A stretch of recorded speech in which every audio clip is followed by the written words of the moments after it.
Welcome, everyone. It's me, Leslie Plazz, also known as Zazoo Plazz, author of The Audacious Adventures of Zazoo Plazz, part-time superhero, full-time mom.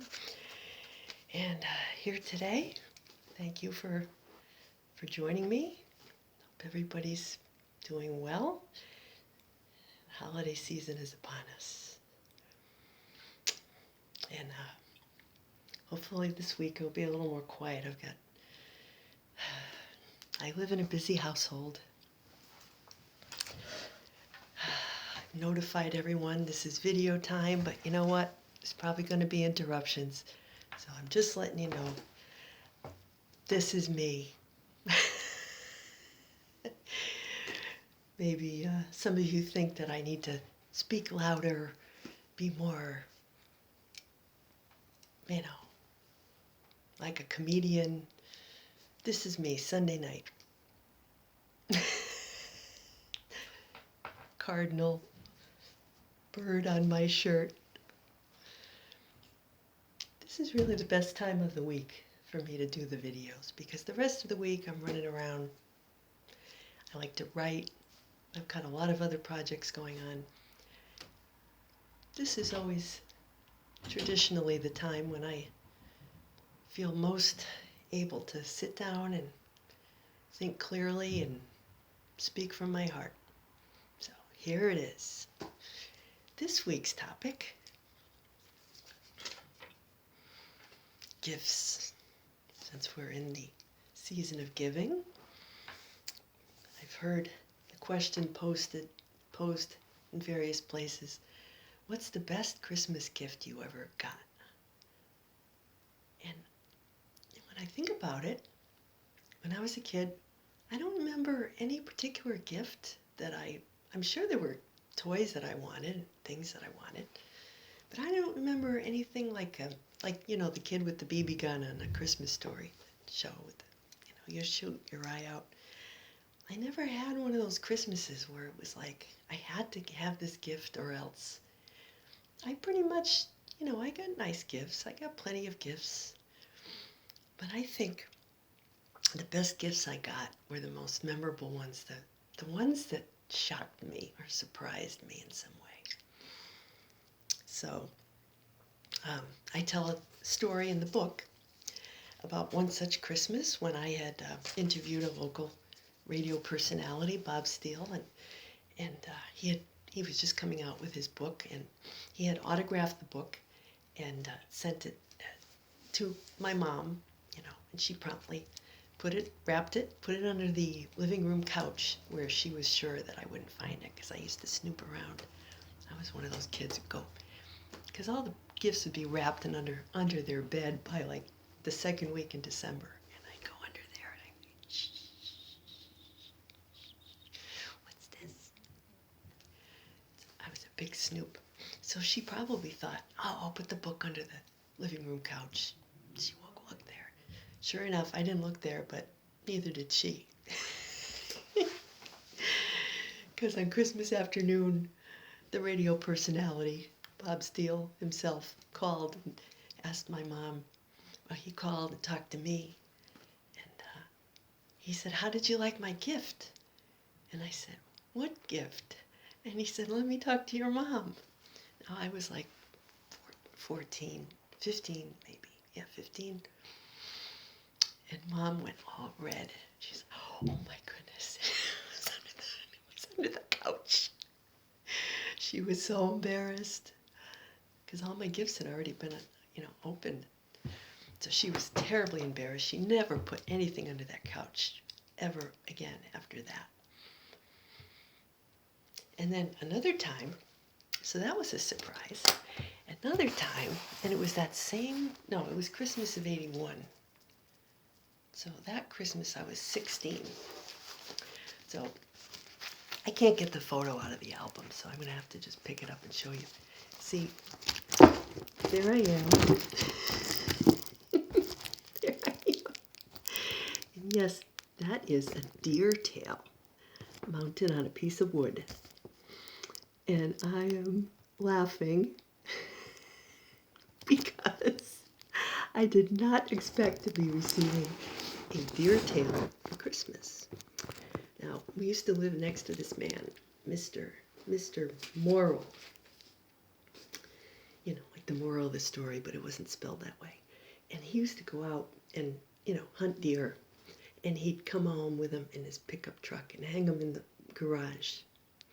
And I used to go over and I'd look at the deer, and he'd say, oh, yeah, look at that. Boy, that's really a trophy. And it was a little unnerving, but I would, sometimes he'd let me, like, pet it or whatever. And so this one Christmas, he rings the bell, he comes over, he says, I got a gift for you. I opened it up, and lo and behold, he had chopped off the tail, brought it to a taxidermist or something, and had it mounted on this big, solid piece of wood.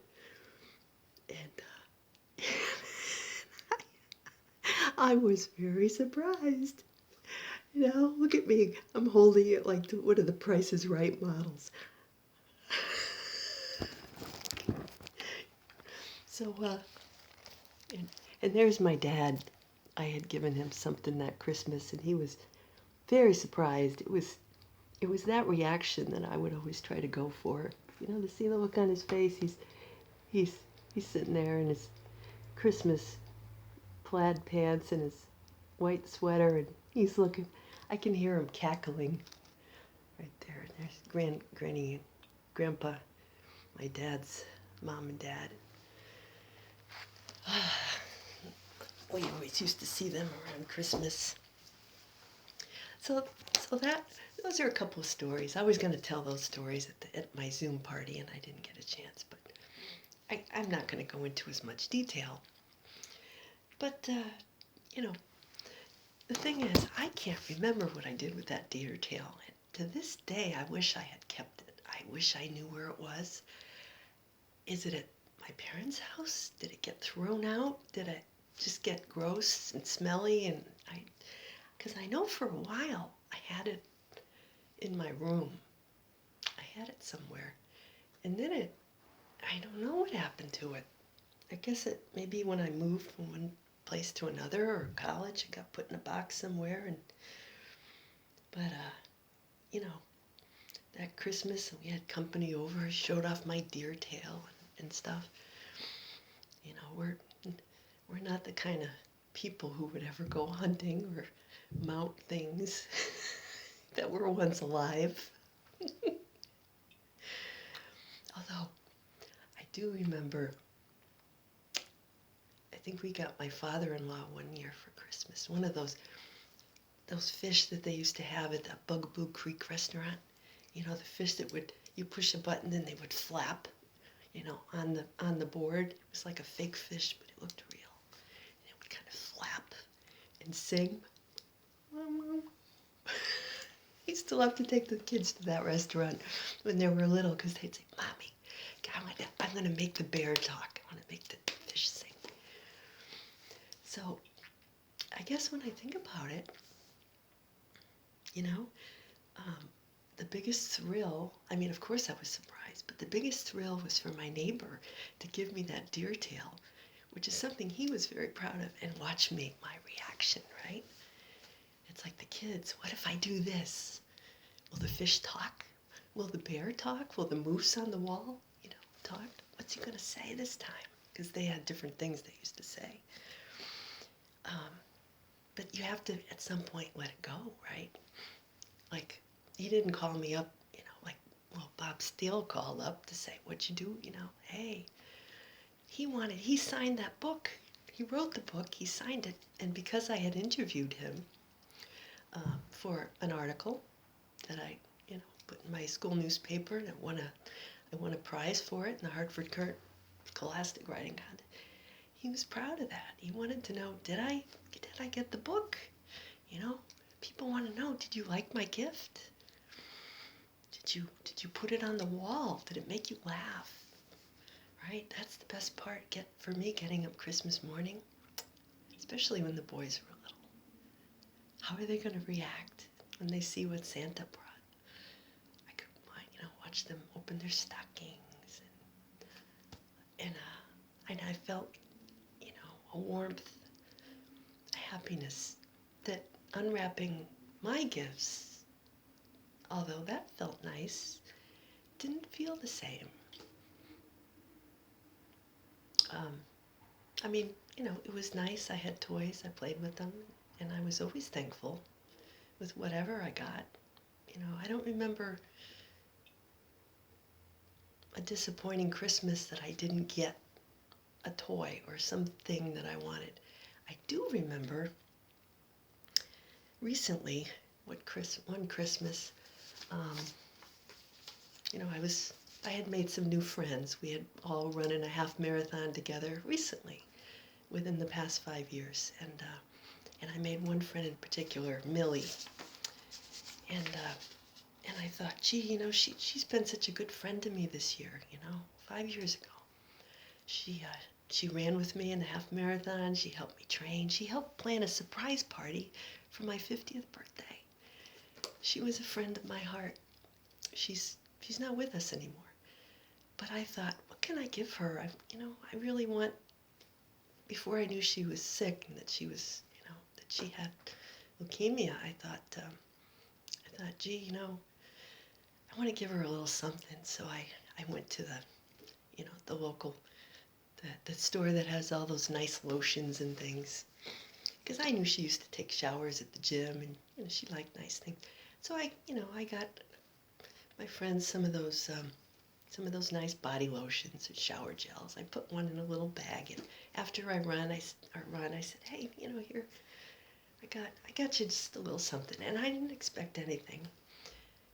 And she looked at it, kind of sad, and she didn't say anything. And I thought, oh, gee, did she not like my gift? And then all the way home, I'm thinking, oh man, that she doesn't like me. Maybe she has it already. Maybe she can't wear lotion. Maybe she's allergic to it. Oh God, what did I do now? She looked very disappointed. And to this day, I never found out why it was that she looked that way. And I thought maybe because she didn't have anything for me, but in my mind, she had already given me the best gifts probably ever. The best gifts she could have given me. Friendship, company, support, training, It was awesome. And she'd already given me those gifts. It was just my little way of saying thank you. I'm glad you're in my life. You made my year special.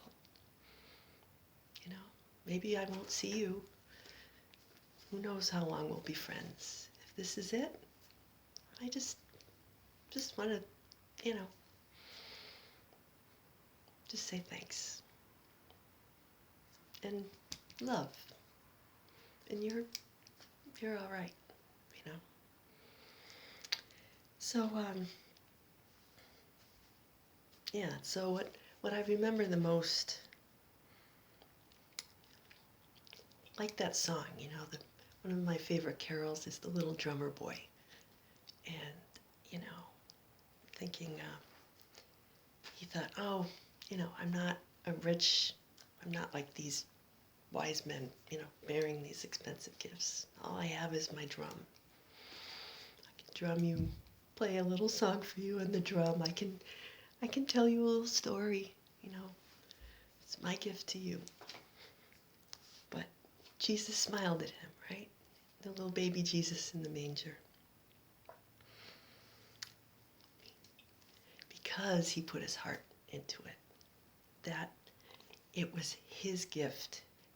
It wasn't to be compared with anyone else's gifts. It was his gift. And he gave it with all of his being to the best he could, the best of his ability. And I think that's what God, our Creator wants. I think he gets excited like a kid, like us on Christmas morning. When are we going to discover our gifts? And what are we going to do with them? Because he gives us our gifts and sits back and waits to see what we do with them. Gotta put them on the wall. You gotta shove them under the couch where nobody can see them, find them. That's the worst. Are we gonna acknowledge them? Be thankful for them so that the gift giver knows, hey, I like this, or hey, I'm overcome and I don't have words. That's okay. Just as long as we do something, you know.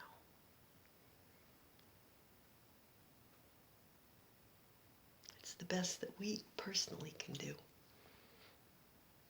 Sometimes we don't discover our gifts right away. Sometimes, you know, at some point we shoved them under the couch. Then later on, 50s, we discover, hey, this is something good that I forgot I had. I used to, you know, do this all the time. I forgot. Well, now I can pick it up again. I can start playing with it. Whatever. Toy, gift. I got my vanilla body lotion on today. I smell like a Christmas cookie. So anyway, that's all I have to say today about that. And may the gifts be with you. I'm not wearing my Yoda shirt today, but may you have fun both giving and receiving. And may you be filled with the light and blessings of the season and much peace. Until next time, Zazoo Plazz, signing out. Goodbye.